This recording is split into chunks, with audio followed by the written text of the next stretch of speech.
তুমি তোমারি বাণী তুলেছ বুকের দেরাজে তুমি কোরআনের স্থান দিয়েছ এত ভালোবাসো কেন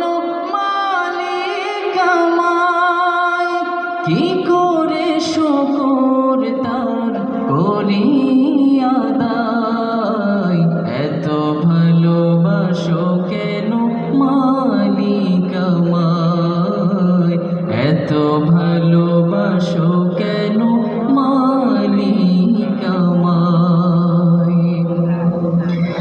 পৃথিবীর দিকে দিকে অযোধ্যা দে কণ্ঠ আমার নামে তোমার গীতে পৃথিবীর দিকে দিকে অযোধ্যা দে কণ্ঠ আমার নামে তোমার গীতে তৌফিকে তোমার নিয়ামত বেশুমার তৌফিকে তোমার নিয়ামত বেশুমার